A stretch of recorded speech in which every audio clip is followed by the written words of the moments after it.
And welcome to Cavs Insider. I'm Dan Labbe. The Cavaliers 1-0 leaders now in the Eastern Conference Finals after beating the Atlanta Hawks on Wednesday night, 97-89. Game 2 will take place on Friday in Atlanta. That game tips at 8:30. We're going to talk to three folks today about the series, looking back at Game 1, looking ahead to Game 2. We're going to start off with David Zavac from Fear the Sword. Then we're going to have our own Chris Haynes and our own Joe Vardon on to wrap up the show. But let's get right to it. Let's bring in from fearthesword.com David Zavac via phone. David, how are you? Hey, good. How are you? I'm good. And David, chalk up last night as just another kind of hard-fought, kind of gritty road playoff win for the Cavaliers. Yeah, it's. You can't expect them to play too much better defensively. I think Jeff Teague got going early for Atlanta, and I think the Cavs are kind of content to let him do that a little bit. I think you were seeing maybe some open shots for guys like Pero Antich and Kent Bazemore, and even outside shots for Paul Millsap and some mid-range for Teague.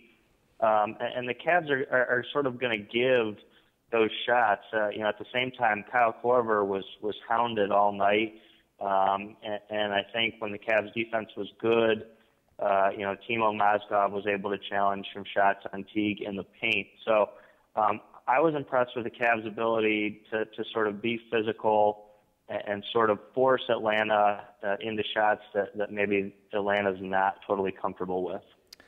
Now, one of the concerns that a lot of people have today, well, there's a few, but let's start with kind of how the Cavs finished that game offensively. Paul Millsap was guarding LeBron James a lot, and they kind of went to that one-on-one ISO ball. J.R. Smith was shooting the lights out. He didn't get a lot of touches late. Are you concerned about what the Cavaliers did offensively late in the fourth quarter? I think one of the things that I didn't see as many people talking about today is and I think factors into that, is that LeBron has sort of, or at least last night anyway, really ditched his jump shot. And that, to a certain extent, it's good because it hasn't been working for him in the playoffs. But I think until really the last few minutes of that game, LeBron had been amazing, and he had done it, really with sort of limiting his game. I think, it gets, late in these games and things get really tight. And with LeBron James's game almost limited a little bit, Kyrie was hurt, so that there just aren't very many, guys that can create offensively, which is crazy because, there were times this year where the Cavs offense just, was like an abundance of riches. But, Kevin Love's gone. Kyrie was really hobbled after sort of tweaking, something in the third quarter. It's not ideal when LeBron is sort of pounding the ball, up top, and I think Paul Millsap did some good things. LeBron said they have to move the ball better, but to be honest, I don't know how much better it gets outside of, JR getting really hot like that. They need to find ways to keep the ball moving. At the same time, in that situation, LeBron's just a lot better than a lot of the Cavs' options. So it's going to be interesting to see where they squeeze out offense from. Yeah, let's talk about Kyrie Irving a little bit, because obviously those 6 days off, people were feeling very good about him coming into this series, that maybe he'd be the Kyrie Irving that we saw all season. It didn't happen. Like you said, he re-injured something in that third quarter. How do the Cavaliers use Kyrie Irving moving forward? And, realistically, what can we expect out of him? Yeah, I thought people were, Teague got going early, obviously, and Kyrie's defense is always a hot topic anyway. But I actually thought Kyrie had a decent first half. I just think Teague, made some good shots in the first half, and a lot of it wasn't on Kyrie anyway. But yeah, he definitely started limping about halfway through the third quarter. The Cavs really need, his ability to create off the bounce. I think he hit some threes spotting up. I thought on the play that LeBron actually got, dinged up, Kyrie hit a big basket. I'm not one of these guys that think you can just, sit him and hope you close out on the Hawks and Kyrie somehow heals up to the finals. I still think, that the Cavs need Kyrie to play if he can. And on the other side of that, the Cavs just had a week off, and Kyrie still was not 100%. So I don't know that you can just say, sit him down and for another week and all of a sudden he'll be better. I just think you need whatever you can get from him. Now, I saw you tweeted about this. It was either last night or maybe it was early this morning, but Tristan Thompson, another great game out of Thompson. One of those games where you look at the box score, which I have in front of me, 10 rebounds, and you wonder how it was only 10 based on what you saw. But he also played 42 minutes, and the Cavs moving forward, they're going to need him to play big minutes like that. Is that sustainable? I don't know. We're going to find out. I think, I also pointed out a few times during, over really the last month or so, people would say, why isn't Mozgov finishing these games? Should Mozgov be playing more minutes? And I actually think Mozgov's minutes have been pretty darn good, but part of what has made Tristan, effective over the last month and a half is, you get to the last 3-4 minutes of games, and the other team's bigs have been out there for 35, 36 minutes. And Tristan, is on minute 26 or 27, and is just a little bit more fresh than some of those other guys. And I think that has helped him get a lot of those offensive rebounds. I don't know. We've never seen, Tristan play this well, while he's playing 38, 39 minutes a game. So, the Cavs are going to need it, I think, but I think we're in uncharted waters. That being said, he's always sort of been the Energizer Bunny. Everybody's always talked about him working hard. He hasn't missed a game in like 3 years now. So when it comes to how hard somebody can work, betting against Tristan is not something that I would do. Okay, let's make you the head coach of the Atlanta Hawks for a second. DeMarre Carroll, officially listed as questionable for Game 2. If he's out, they're already without Cephalosha. They're running out of bodies to throw at LeBron James. What do you think the Hawks will do? What do you think they can do to guard LeBron James? I mean, yesterday it was throw Paul Millsap at him, but I mean, how long can they get away with that? Oh, I don't know. I think you have to squeeze as much out of Millsap as you can. I think in a different life, you might try and throw Kent Bazemore at him. Bazemore's a bit smaller, but Bazemore's a real good defender. But we haven't seen a LeBron this committed to getting into the post and creating from there. There was a time where LeBron, likes playing on the perimeter, and maybe Bazemore would be able to handle him. But now, LeBron is so committed to the post, and it's really been fantastic and fun to watch. I don't know if Bazemore could really handle him. So, Millsap right now I think is their best option. You look, maybe you can stick Horford on him for possessions. I mean, they're really, really limited on the wing now. So they don't have good options anymore. I don't think Kyle Korver is really an option. So. Maybe Bazemore and maybe some Millsap are, really maybe their best options, but the Bazemore one is not a great option anymore. All right, that's David Zavac from fearthesword.com. You can follow him on Twitter at David Zavac, Z-A-V-A-C. David, appreciate you taking the time. Hey, no problem. Thanks for having me. All right, so the Cavaliers getting ready for Game 2 tomorrow night in Atlanta. Tip-off is at 8:30. It will be on TNT. We're going to have Chris Haynes, our Cavaliers beat reporter, on momentarily. Then we're going to talk to Joe Vardon. He also covers the Cavaliers and, of course, LeBron James. If you missed earlier, we talked to Chris Fedor, the third member of our Cavaliers reporting team on Sports Insider. We're going to have that archive posted at cleveland.com/sports a little bit later this afternoon, so you can check that out if you want to hear what Fedor had to say about Game 1. And he happened to walk by J.R. Smith in the hotel, going out to play some golf. We've got Chris Haynes on. All right, now, I'm sorry, actually, we're going to audible here and go to Joe Vardon to talk Cavaliers Hawks with us. And Joe, if anybody's earned a game of golf, as Chris Fedor theorized that J.R. Smith might be going to do, it would be J.R. Smith.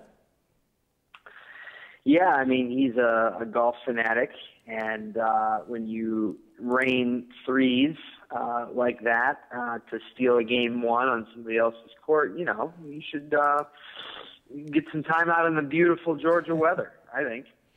Yeah, and you know, look, knowing J.R. Smith, who knows what he's going to do with the day off in Atlanta, but I think the Cavs can live with him playing a little golf. All right, LeBron James yesterday.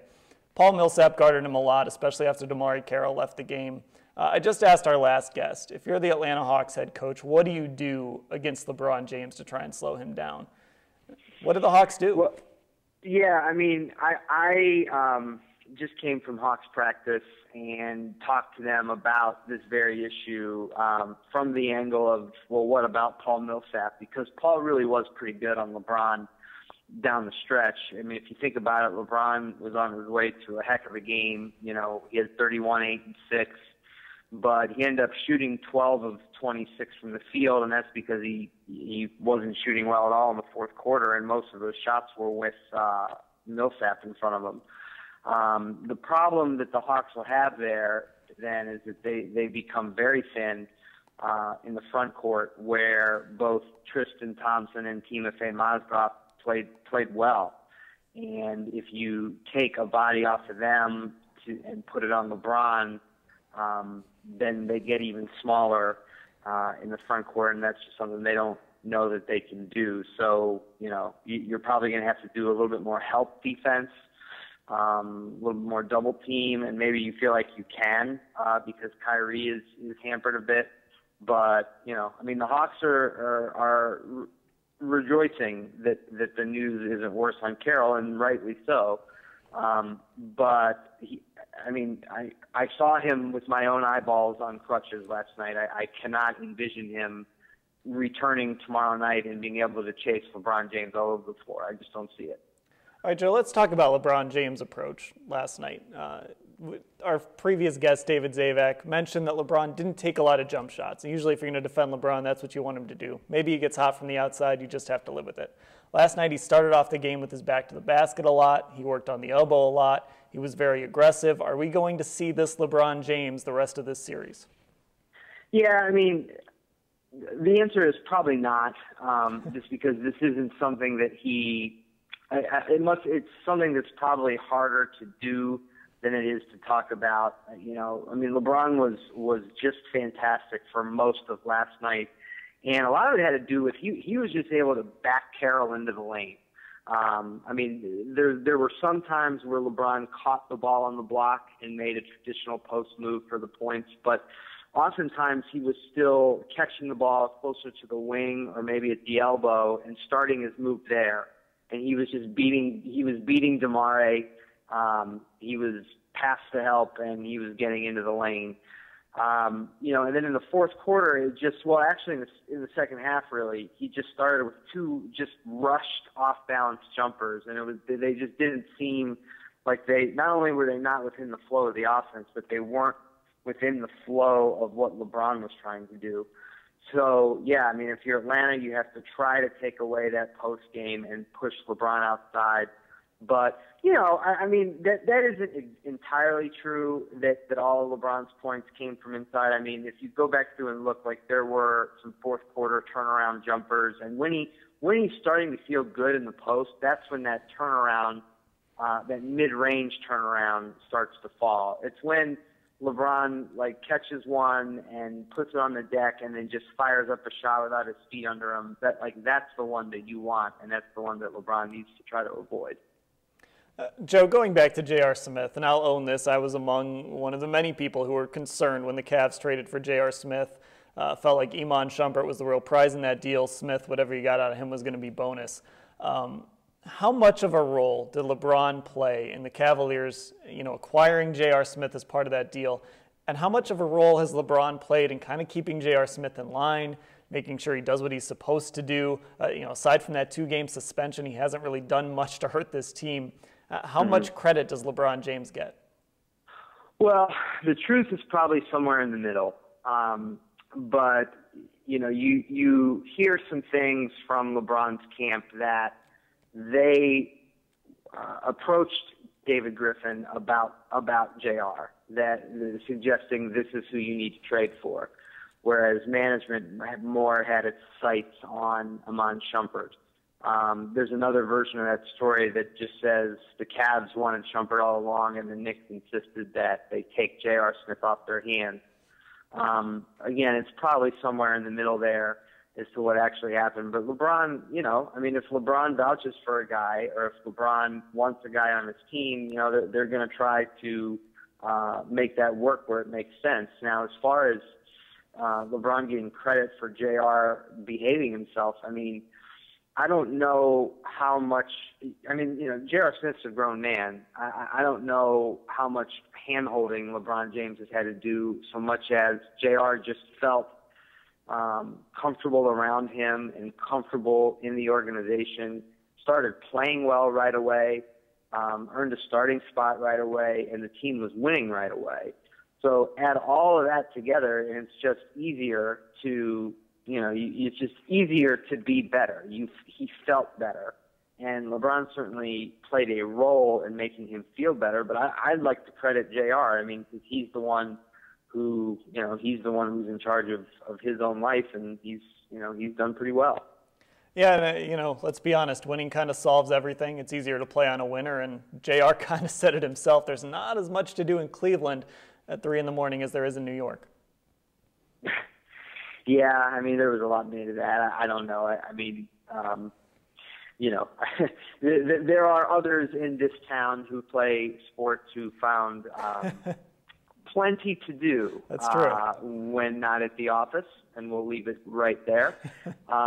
So again, it's just a matter of personal responsibility and feeling really good about what he has here. He has the ability to opt out of his contract at the end of the season, and then that's a two-step thing. You can decline the option, and then you can choose whether to resign here or go somewhere else. I would be really surprised if J.R. Smith's not back with the Cavs.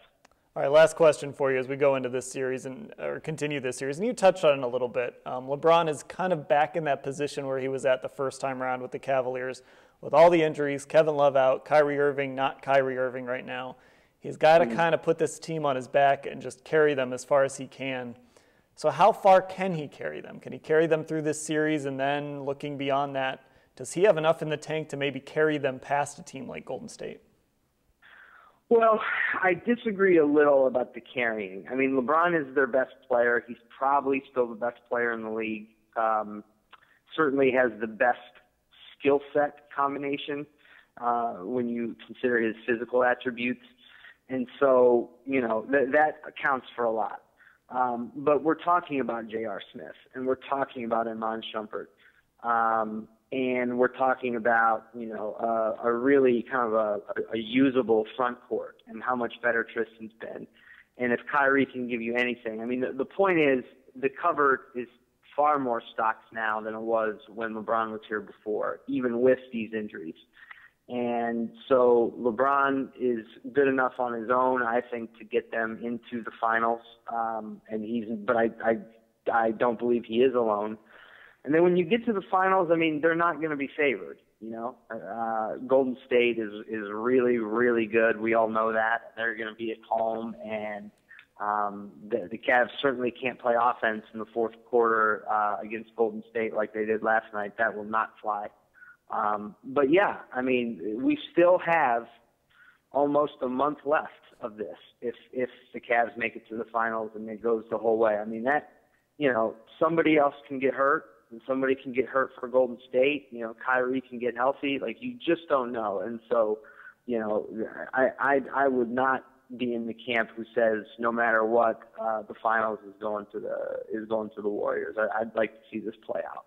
All right, that's Joe Vardon. He's part of our Cavaliers reporting team, also covers LeBron James. Joe, thanks for the time. Hey, anytime. Thanks.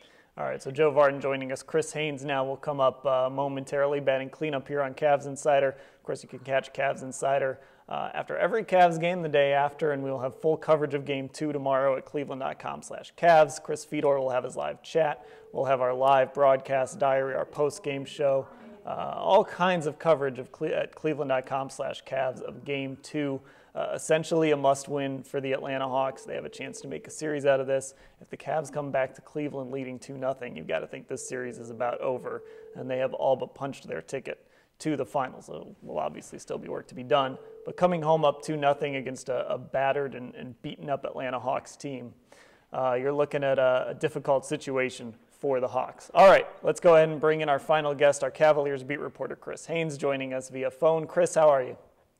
Doing all right, man. How about yourself, man? I'm doing well. J.R. Smith last night. I mean, I kind of feel like in talking to you ever since the Cavs acquired J.R. Smith, you've kind of been, a fan of the guy. I mean, what did you think of that performance last night? That was, that was the performances that he has those type of games from time to time, man. When he is on, he is extremely on. And, and when he's in that mode, just letting it fly, as he likes to say, it's a beauty to watch. He definitely does have those games where he just can't hit any part of the iron. But last night wasn't that game. And if it wasn't for him, they don't get game one of the Eastern Conference Finals. So it was definitely kudos for him stepping up at the right time. The other concern, of course, that we've been talking about is Kyrie Irving. And he did not look like Kyrie Irving yesterday. He didn't play late in the game, which is obviously a red flag. What can you tell us about Kyrie Irving? What happened and what's the outlook for him going forward? It's the same. I've been saying this. Kyrie, this is going to be something he's going to deal with throughout the rest of the postseason. He's battling a sore right foot. He's battling a sore left knee. And unfortunately for Kyrie, is basketball. In order to play basketball, you need your foot and you need your knees. And it would be good if they're both healthy. And he doesn't have that. So he's going to plant. He's going to run, and it's going to re-aggravate those issues. So he said he re-aggravated his left knee in the third quarter of last night's game. And, he only, thanks to my guy Chris Fedor, he went and looked into his Fedor statistic department and came out with an amazing tidbit of Kyrie only playing in 3 minutes of the last 18 minutes of that game. So Fedor's right here inside me right now, so I'm going to give him some props. This is going to be whatever the Cavs can get from him on a nightly basis, they'll take. If he has it going, they'll leave him out on the court. If not, I think we'll see a rotation like we saw last night. So are we going to start, it's like the Elias Sports Bureau, we're going to have like the Fedor Sports Bureau that we're going to have to start citing and like subscribing to get stats? Yeah, I think it may lead to that because he's always telling me about some random tidbit or some random stuff that he can't come up with. So I think we have to do something to, give him some type of credibility and just give him his own name, give him his own part. If there's any like awkward silence with Fedor too, just say the words NFL draft and he'll go on for hours for you. Looking at this series moving ahead to Game 2, I mentioned it before you came on. Is this essentially a must-win for the Hawks? Oh, most definitely. They already lost home court advantage. You can't go back to Cleveland down 2-0. 0-2, excuse me. But Dan, I really don't see a way that they can beat this team. Even if LeBron James even said it today, he will be surprised if DeMar Carroll is able to play. But even if DeMar Carroll can play tomorrow, in what condition and what capacity can he hold LeBron James? He's the only guy that has a legitimate shot at trying to contain him somewhat. But, with a messed up knee, a sprain, they're calling it a sprain in his knee, like, he can't guard LeBron James with two healthy knees, let alone a sprained knee. So I don't understand. I don't know what they can do. It's going to take a complete collapse and a complete lack of effort on the Cavs' part to lose that game tomorrow. I just don't see how the Hawks are going to be able to pull it off. What was the mood like with the Hawks yesterday? Obviously, with the Carroll injury, losing the game, did they feel like a defeated team? Yeah, they did. But this is a team that, they're really a tight knit group. They really are. They may be more of a tight knit group than the Cavs. So today, I've heard, I didn't get to go to the Hawks practice today, but I heard they were much more, in a better mood. And I think a lot of it was because they found out Carroll didn't suffer as bad of an injury as it looked last night. But I do think they'll come out with some fight. They're not going to quit. Their motto all year is just trying to play above all above all the critics and the people that count them out. So they'll give them their best effort. I'm just not sure it's going to be enough. All right, I want to ask you about the All-NBA teams. LeBron James, no surprise, obviously All-NBA first team. Kyrie Irving gets third team. I've seen some talk on Twitter that some folks are surprised that Irving made it over John Wall. What do you think of that? Yeah, that's a good one. That's a good one. And I don't think I didn't vote John Wall on my first, second, or third team either. So I get it. I definitely get it. John Wall had a great year, averaged double digits in assists. But I think Kyrie made some strides as well. And I think Kyrie proved to a lot of people that he can play alongside a superstar and have some success. And I think that's why Kyrie got the votes that he did get, because he did it at such a high level with nobody. I think a lot of people count him out. They didn't expect it. So when Kai was able to produce at a higher level, I think that's where he bought a lot of his votes that way. So I can see other people's rationale of saying why is he above John Wall, but people may be even more mad at me if they look at the results, because I think I voted Kai for second team, and I still didn't have John Wall on the third team. So I'll see if anybody catches on to that, but I think that's the way I voted. So I haven't caught any flack so far. Well, it's out there now. We're going to let everybody know about that. Chris Haynes, our Cavaliers beat reporter, joining us. Thanks for the time, Chris. Anytime. Y'all take care. All right, and thanks, of course, to Joe Vardon and David Zavac for joining us earlier. Game 2, as I said, of the Eastern Conference Finals, Friday night, 8:30. It's on TNT. All kinds of coverage all day tomorrow, during the game, after the game, on Saturday, cleveland.com/Cavs. So check all of that out. And, of course, we have news from Shoot Around. Anything you need, it's all at cleveland.com/Cavs. I'm Dan Labbe. Thanks for watching.